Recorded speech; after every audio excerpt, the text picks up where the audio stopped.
I was expecting an intro, but there's nothing like getting thrown in on the deep end. That's what I say. Welcome, And everybody. It's the online community with Nick Wood and Barb T, USA, the lovely Barb Tomlin. Hi, Barb. How on earth are you today? well, I'm doing just great. You know what?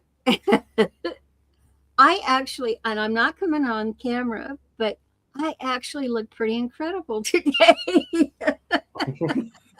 No kidding. You have those days when you get started, and I like to shower in the Yeah, morning, in the early morning, me because it too. just kind of, it brings all those things out, and everybody's like, Yeah, oh, front and center. So, but my hair, when I blow dried my hair, I mean, it just laid so perfectly. And I thought, oh my gosh, oh, I wish I was 40 years younger. yeah. I wouldn't mind being a few years younger myself. I have to say, I am Barb. I don't tell many people. I am racing to another decade. Um, This yeah, year? in this year. In fact, in oh, uh, 13 days time. Oh, wow. So it's going Yeah, to be time to party. I know the big 40. Oh, you Brits, you'll try to Uh, make us believe everything I and wish. anything. I wish. No, I can't believe it. No, I'll be 66. Oh, wow. Yeah, a week on Monday. Wow. So you're a Gen Xer. WTF? I think the phrase is just You yeah. don't even know what that stands for. You're old enough to. I have no idea. I hear young people say it all the time. I'm not not Uh, not on my live cast. yeah, yeah. I'm at the top end of the Gen Xers. So yeah, frightening. Well, not really frightening, but I didn't. Kind of crept up on me because this is what no one ever tells you, is it? That actually, when you're in your 20s and you think 30s old, 30s you think 40s are old, but you're racking up and you're rolling up to 60 and you still feel exactly like you did when you were 21. It's just Exactly. just your body might not your You body know, might change slightly, but the person is still there. Touch wood. well, one of the things that's different at this stage of my life is, I thought this morning when I was getting ready, when I was getting dressed, I thought, you don't have your bra here. Females, older females wear, well, I'm just saying, girls, certainly you always wear a bra, right? But when I was a youngster, that was optional. we lived through the time when the hippie girls didn't wear. Just going to put my fingers over my nipples. Right, and that was back in the days that boys were bigger than me. Yeah.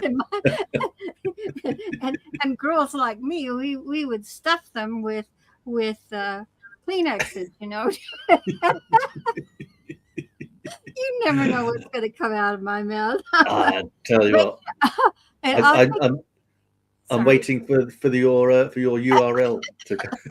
Which URL was this one? But that brings back, Dare. a whole lot of memories because I used to design um, bras and actually Right. men's undershorts too, the Oh, boxer undershorts. I never knew boxer undershorts existed until I went to college. no, because you were a good girl. That's why. I had to have a job, and because I could sew and I designed, I was designing Barbie doll clothes. I actually got a job, a job, for Job. Olga. Oh wow. Olga was brand, too, and it made at the time it was specializing in women's uh, wear, Yeah. Underwear. and of course, I learned to sew that type of material, stretch material, Yeah. Oh and yeah. so and And you know me, I'm techie. So it's like, how do you make those things stand up? And Is it fair to say, Barb, technology. is it fair to say you were very hands-on? Oh God, what memories you're bringing back. I have to tell you, because I'm just going to be up front, and I really don't care who hears this. So it's only me and you. When I worked for Olga, I was a virgin. And I was past 18. So there. Oh, well, there you go. Oh, that is... And I was called into the board meeting because I designed a men's undershorts pattern, undershorts. And of course, you have to put that in making patterns out of that, you know, so it can go into mass production.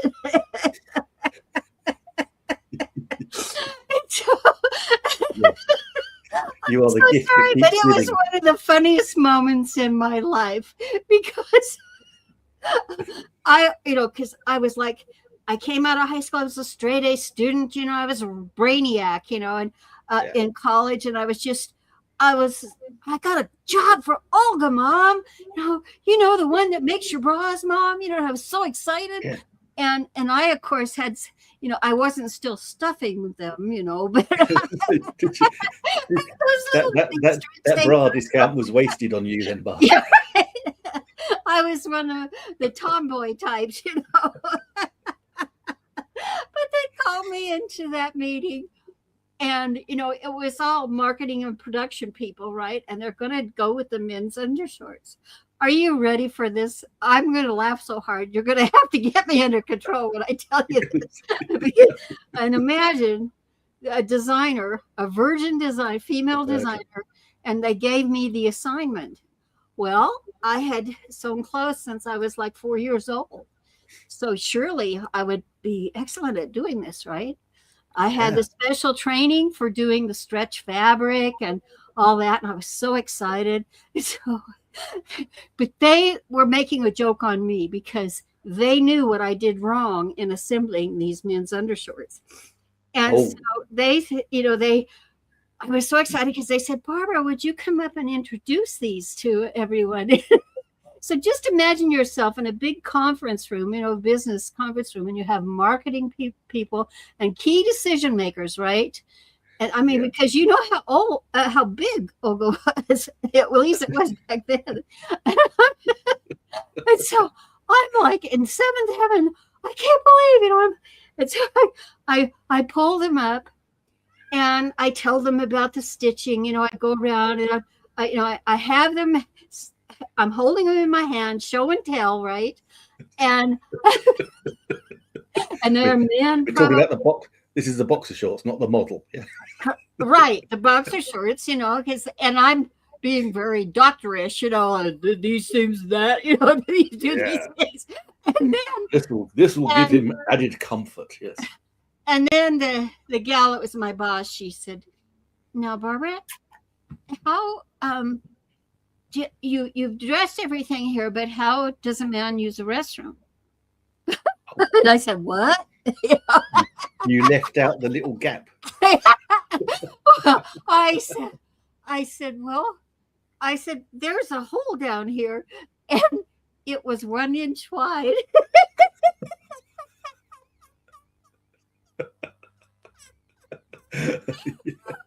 Oh, you see, they should have given you some better equipment to work with.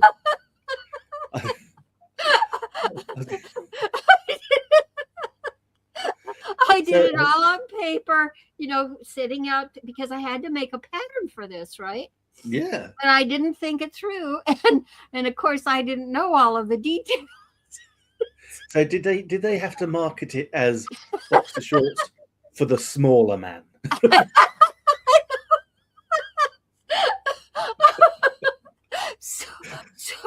So I'm turning red. Everybody is just busting out in stitches, laughing, you know, because she says, "Here, give me the shorts. I want to show you," and she sticks her finger through.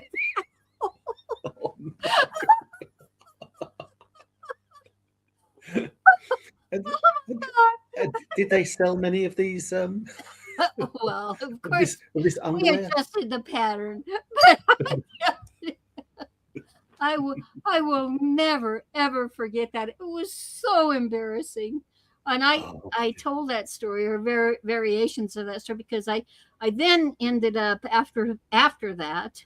That was in Southern California, and then a couple 3 years went by, and I ended up back in Albuquerque where this sew knit and stretch fabric line was actually a trademarked um, fabric store, and they had their patterns and so forth. And so I taught the stretch and sew sewing, that type of sewing to other seamstresses, and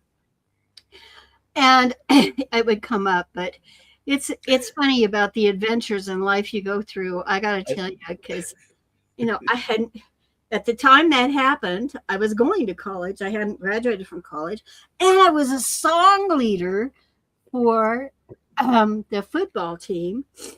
And oh, so hang I on. So was out. what's So the I mean, difference between a song leader and a versus a cheerleader? cheerleader, right? But I could sing, so they had girls for singing, and they And had girls, girls for cheering, but and all of that that. I mean, it took several years to live that one down. And oh wow. guys would come up, while I was working there, and they would come up and they would put their thumb in their first finger there and just, put it an inch apart, Oh no. I'd go running. I wasn't about to date any of them, I'll tell you that.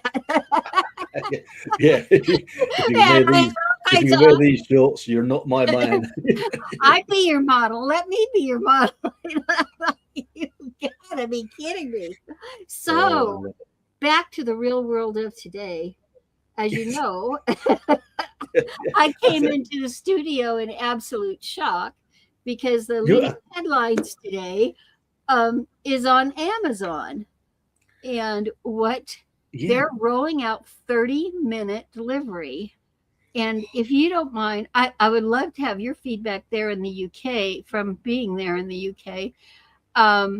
I found the news release, and I thought I would share that this morning. If we can do that, let's just put that in here. Do share this it. happened just this morning, and I am reading this news release. This is my first time through it as well. And they're saying they're rolling out, Amazon rolls out Amazon Now. That's what they're going to call it, to dozens of cities across the United States, providing 30-minute delivery to millions of customers. I mean, as a customer, that's exciting. If there's something I need and it'll be here in 30 minutes. This is ultra fast offering from Amazon delivers fresh groceries, everyday household essentials, and locally relevant items to customers' doorsteps in 30 minutes or less. Before I go any farther, this screams to me heavy use of drones and AI technology. It's like, oh my gosh. And it says Amazon to expand to tens of millions and more customers across the country by year end. Now, I'm in the United States. I'm in the second tier of cities and as Albuquerque is, but I'm going to read off these cities. It's incredible. It says Amazon, now, which provides thousands of fresh groceries, everyday household essentials, and locally relevant items in about 30 minutes or less, is now widely available in Atlanta, Dallas-Fort Worth, Philadelphia, and Seattle, and is rapidly expanding in dozens of more cities, including Austin, Houston, Minneapolis, Orlando, Phoenix, Denver, and Oklahoma City. I wish Albuquerque would get in there. It's an A word. It needs to be there. And oh, by the way, Jeff Bezos actually started from here. Just ticking Jeff Bezos off my bingo card. The company plans to expand the service to tens of millions of customers in these and other cities by the end of the year. And so customers can see if Amazon Now is available in their area and shop the Amazon Now store by visiting amazon.com/now. So, I mean, this is incredible. It says that it complements the offerings that are the 1 hour and 3 hour delivery, but 30-minute delivery. I just can't believe it. And the cost, I, of course, am a Prime member. I do believe in paying for that, and it has definitely spades.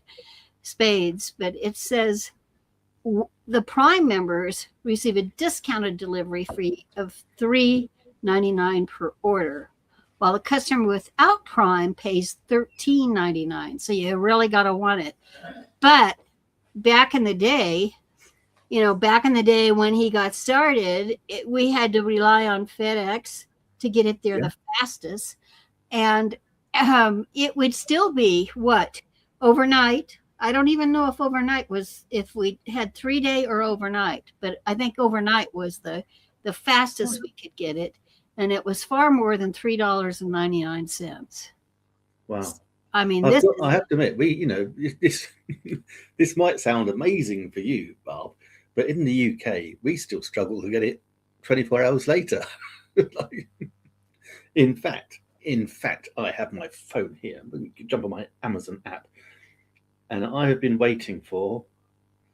I don't know if you can see. I've been waiting for these little they're flower pots. And I ordered them. Yeah, not flower pots. They're very nice. I did order those. I ordered them last week. About 7 days ago, and they've got estimated to arrive by today. Oh my! Yeah. and you're like, why does it take so long? Why does it take so long? Indeed. Yeah. But so look, there's the tracking. There's the tracking bar. I don't know if you can see it.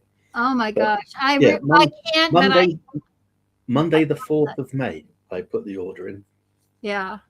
Well, I had an order with them last month that it just really. I still don't have the product, and they gave me the money back, and assured me that it wasn't coming out of my account. But it takes time to order stuff too. It's not like you press the button and it's done.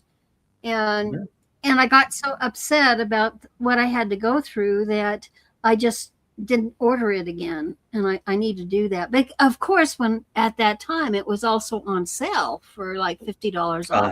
Yeah.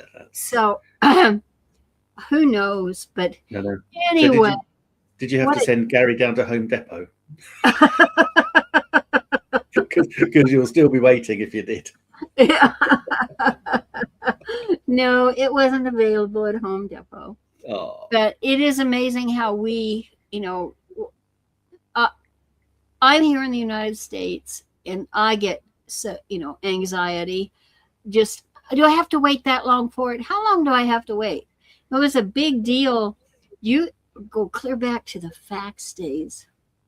You're a Gen Xer, so I know you know about faxes. Yeah. You just fax me. And you can say, we had analog connection to the internet. And it's like, well, show me what you're talking about, Barb. And I said, oh, here's my fax number. So it'd come out on the fax machine right next so I could see it. And that's the best we could do. But now to have it delivered by a drone, I mean, I am not for this. I'm sorry. I mean, I'm for technology. You know me. But I got to tell you, surprised. Well, drones could actually hurt a hot air balloon. You know that, like if they're in the air at the same time. Thank you. I thought you were going to mention ballooning when you were talking about lingerie. I thought you were going to say, I started doing it with stretch material, and then I went on to balloon silk. No, that's typical. Most of that is tricot. TRICOT. That's a stretch material, nylon material, stretch fabric, and no, that's one of the things with balloons. That's not what you need. That's not what you need. But I will say, I mean, the reason the word came up is because of drones. And just this last week, if you go to youtube.com/at BFA Ballooning, you'll find their latest podcast, and it actually is all about drone technology and how it has to meld in with what's going on in the United States in air, because those drones can really hurt a lot of stuff. And God forbid you fly drones over Texas, because I mean, those cowboys, they'll shoot them out of the sky. It's like, because they shoot everything out of the sky. They shoot balloons out of the sky as well, don't they? He's like, man, you told me that story. Don't ever send your balloon over Texas. It's like, why? Yeah. You remember that, huh?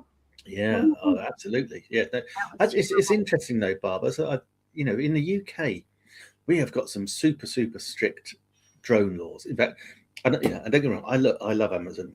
And when I was doing a lot of live streaming on Amazon as a Amazon live stream influencer back in a couple of years ago, although I still am, I think, technically, I got sent by Holy Stone about 4 or 5 of their drones, which was great because it was like, yeah, thank you very much.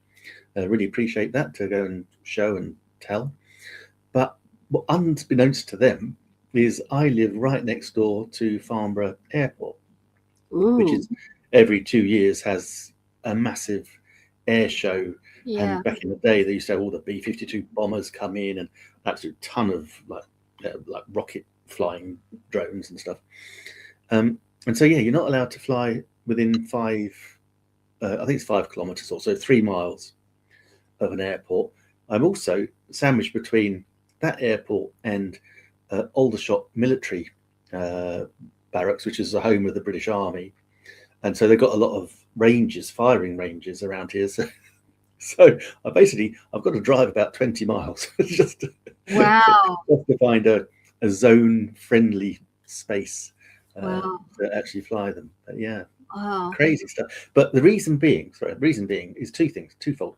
One is because a few years ago, people were using drones and they were just flying them over London Gatwick Airport and London Heathrow Airport, which are 2 of our biggest airport hubs. And of course, when they're flying them over there, all flights had to be grounded, so it's costing millions and millions of pounds. So they did that, and then also because of our strict privacy laws, the drones with the cameras on, like the ones I'm selling, you're not allowed to be within 50 meters of a person without their consent. So you can't fly them around houses. People do, but no, you're not allowed to fly them in built-up areas. It's very restricted. Well, I know Amazon aren't going to be droning anytime soon in the UK. Well, we'll have to Google that to find out what Amazon's going to do about the UK. I mean, they've between them and Facebook, I tell you, I mean, Meta, whatever. But I mean, it's only the 20th is coming up here now in 8 days. They're going to be laying off a lot more people, and it's definitely not going to be fun. No, I can imagine. We got a bit of breaking news here in the UK, Barb, which is why we haven't seen the Amazon stuff. You know how we have prime ministers, as well as queens. Well, we're going through them like Billy. We're about to bin the latest one, even though him and his party won 2 years ago with a big old landslide. But this is it. This is the in-party infighting. He's had a string of bad results. He's getting absolutely caned because we sent our ambassador to America. We sent Peter, whatever his name was. I can't even think of his surname now. Mendelsohn. We sent him over, despite the fact that he'd been thrown out of government twice before, was incredibly dodgy, and turns out best mates with Jeffrey Epstein. So of course, it's like he's had a pasting for doing that, and now he's lost a load of elections locally, like your midterms, I guess. And so the party have turned on him overnight, and looks like he'll be going. So we'll get another prime minister. So it's like, man, crazy stuff. Yeah. All we want to do is. Problem is, though, Barb, all this stuff just adds to instability. So if it's not, we've got the gas prices going up anyway.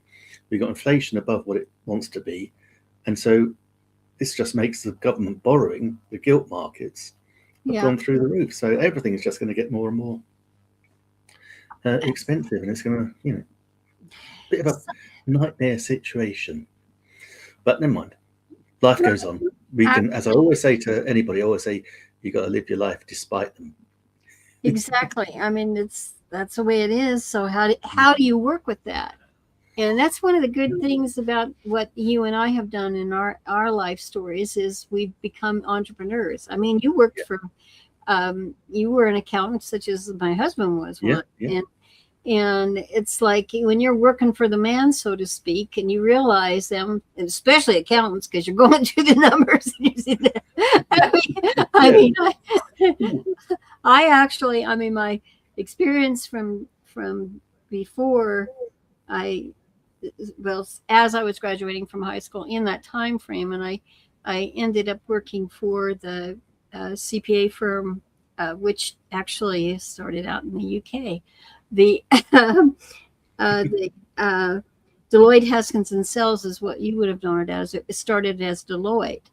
And so I worked with the very top people in top corporations and so forth around the world. And it's like, all the paperwork, everything you've got to do. And I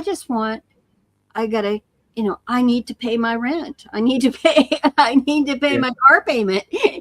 Let's keep it simple, folks. And I've always been one to the entrepreneurial spirit from the time I was a kid. I didn't do it like the babysitting thing. It was like, geez, there's got to be 50 cents an hour or 25 cents an hour back when I was a kid, and I was a top producer. Yeah, you were the best babysitter in the land. Yeah. Well, I said, well, if I can take care of your 2 kids and my next door neighbors here have 2 kids, that's 4. And I get the same, I get, instead of 50 cents, I get $1 an hour. Oh, you're good. And then how about if you have I see your washer over there and you've got clothes to wash, I could wash your clothes for you, I mean, that's the entrepreneur mindset is like, how do I capitalize on it? Yeah. Oh, I love that. So and I don't know if it's the same way in England as it is in the United States, but I know that we have lots of opportunity ourselves too. And the pioneers in this country, I mean, how we twist and turn in conversation, but I'm a big Taylor Sheridan fan. And I just, all of the stuff he's got out, and I'm waiting for the Dutton Ranch to open. And it's like how he's twisted the history of our country into his work, has been pretty amazing. But when you say, what, twisted it as in embellished it, or? Yes, I'm sorry. Yeah, more. Thank you. Use the wrong word, but there is a lot of twisty stuff going on in this series. And I love Texas.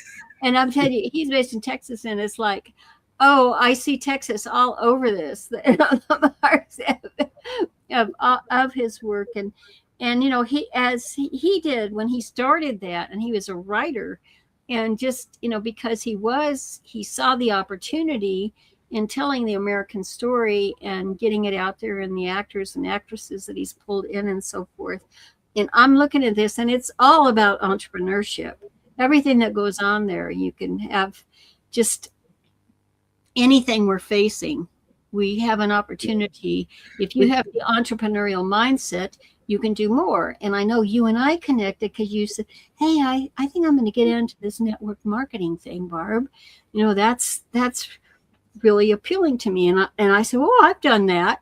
And in fact, when it was online, when I said that was one of the first things back in the early 90s. I was totally mistaken when I went to a public speaking opportunity, and I thought, oh, this is a cool way to say this, is your networking.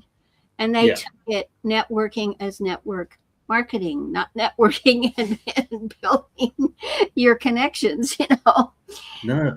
I know that you're into something now that has just really kind of revolutionized what you're up to too, as far as supporting yourself, your family, and helping others to really grow And Yeah, this is a good time to do that. it is. I can't remember who it was. Might have read it. Could have been our good friend Zig Ziglar. So what was it? Every adversity has a equal or greater opportunity, or something like that. Mm-hmm. Mm-hmm. And that's the truth. And yeah, in the UK, we do have some entrepreneurial spirit. A very famous balloonist, of course, Sir Richard Branson. Just to Well, Cameron um, Balloons is from Cameron, the Cameron that's balloons. modern ballooning. Yeah, so we have got some, but you're right. I mean, I don't know if you've seen some of my videos and live streams recently. I've been talking about what we had to do in the 80s. So whilst in the UK and all the cost of living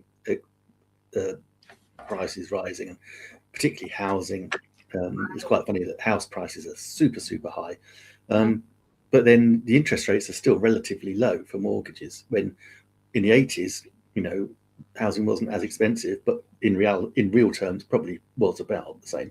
But our interest rates were huge. They were like 15, 16, 17%. So we were paying a fortune for our mortgages. And back in those days, we didn't have the internet. So what we used to do, and I did, was I'd have my day job, and then I'd go and get a job in a pub in the evening, and serve drinks in the pub in the nighttime. And I had a friend who had 3 jobs. He was a milkman, so he got up early in the morning to deliver milk. He was then worked in the bar at lunchtime, and then he cleaned offices in the evening. But that's what we had to do to get by. Exactly. So now we've got the internet, and that's like huge opportunity for everybody at any age. So and that's just going to get more and more and more. I think. I think it's incredible. It's an amazing time, despite all the shenanigans going on. It's the most amazing time to be alive, I think. I sure don't want to check out anytime soon. I'm hoping that. It's like, wow, I've got to learn this and I've got to do that. So as long as my mind is still putting it together, Exactly. I definitely want to be an active participant. But I think entrepreneurship, particularly, that you need to get that entrepreneurial spirit and it is achievable by anyone with desire. I mean, you have to make that choice and learn all you can about entrepreneurship. But basically, I mean, come in with your eyes wide open and look all around you. And I think the biggest factor for any of us is while Barb is bumming away here, you must listen, be aware. And it's like of what is happening to the other people that you connect with. And so often it's, by myself. No, that's not how you do it. Your stuff may not be the thing that someone needs, but if you listen to them, you'll be able to see those clues and step in, ask questions.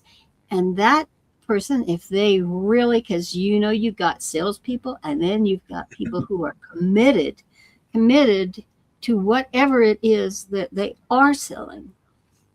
And that means that they know all the different aspects of that product or service line that they've got and how to apply it to different opportunities that come before them. And I think that's how you have to look at it, that meeting someone is an opportunity.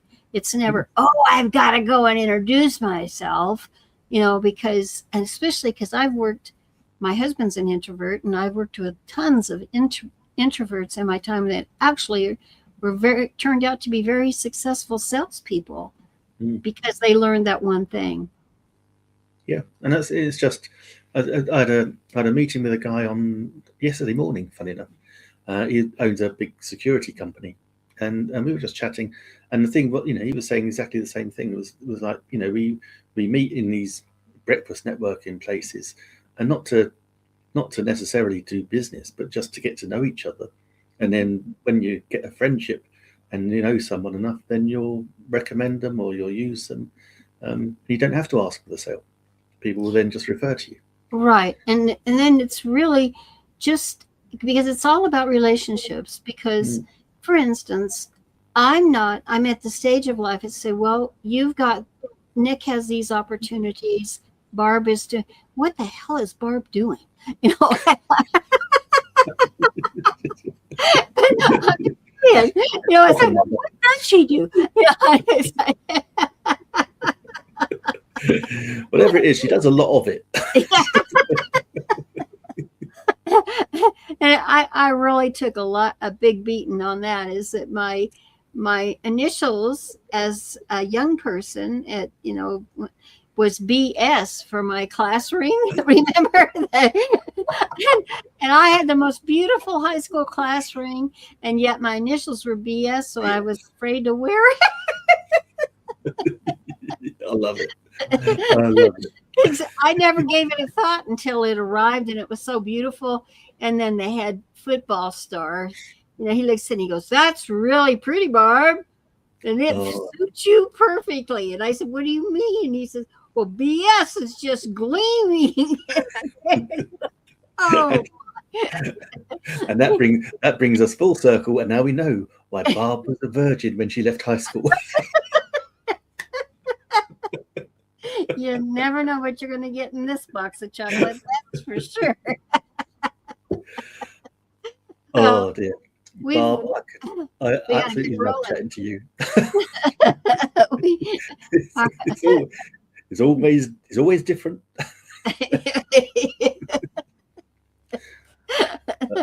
No, it's so great to catch up with you this morning, and I'm sure that we're going to be, these next 10 days in particular are going to be really choppy. So with the news that's coming out and people positioning, it's how do I go forward? And I'm really hoping that you will, those of you who stumble onto this, whether it's replay or you've been watching along, is that you'll join us over on School. I've had that banner running on the bottom. Yeah, there it is. All the time. So, well, until next week, Nick and I are going to take off and get something done. We don't know what yet, but it'll be something.